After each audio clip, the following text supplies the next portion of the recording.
Hello and welcome to the final part of JuLayzner, where I sort of talk about the Volume 3 set as a whole, and go over anything I felt was better to be mentioned as a set. Overall, I think these kits do a great job of representing the SPTs from the show, with a couple little caveats here and there. The pre-painting gets them like 90% of the way there, but you still have to do a little bit of touch-up here and there just to make them look their best. Though, to be fair, that's true for pretty much anything you get. For the size, however, this does a really good job. These are, as far as I can tell, pretty much 1/144 scale, which is really impressive when you realize the high-grade crossbone wasn't even proper 1/44 scale. That does, however, mean that they're small. Very small, and I feel like that's something that needs to be taken into account because the price of SMPs in the West is heavily inflated, let's put it that way. I got mine at Big Bad Toy Store and they were charging $65 US for this set, which is frankly absurd for the size of these things. I got them like 40-something% off, so not that bad, but even with that discount, I thought that the price was a little high. SMP outside of Japan is a weirdly premium price for a not so premium product. Namely, the plastic quality is, I don't want to say bootleg level, that would be not entirely correct, but the doll has a ridiculous amount of stress marks from just putting it together.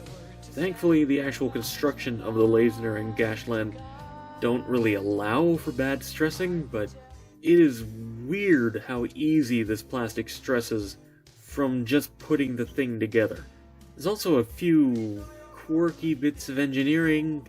I do wish that the doll's feet just folded or something instead of having to just remove half of them when you want to transform it. I can understand with the hands, the size there wouldn't really allow for any complex mechanism, but the feet are big enough you could have gotten away with something. But a bigger problem of engineering for me, the knuckle dusters on the JuLayzner, the ones that are actually hinged, the little center segment on them is a separate piece, for, as far as I can tell, literally no reason. It just means you unnecessarily have to deal with really small parts there. Granted, the parts on these are small anyway, but feels particularly unnecessary. Though one thing I want to point out about these kits as a positive is all three of them have canopy options. They have the pre-painted ones for just the default, but they also come on the runner with completely clear plastic ones, so that if you wanted to custom paint these in a different color, you can. I really appreciate that. It's very nice of them to include. I mean, they were already doing the clear runners anyway, so it wasn't really that much of an extra cost for them, but it is still appreciated.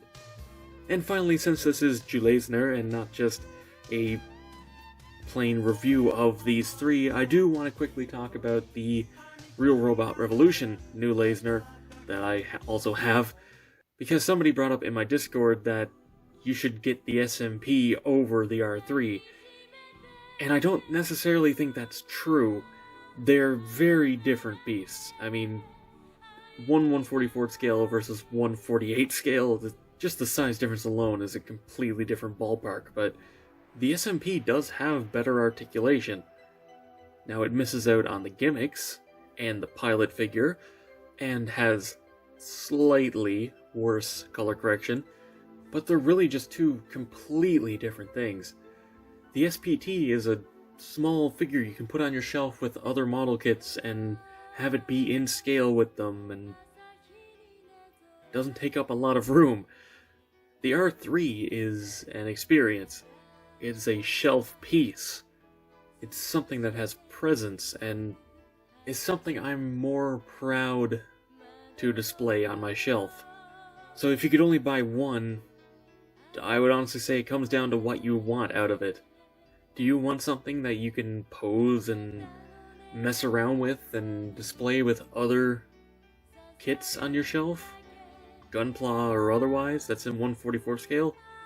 Or do you want something that you can display on your shelf as a shelf piece that people look at and go, wow, that's cool?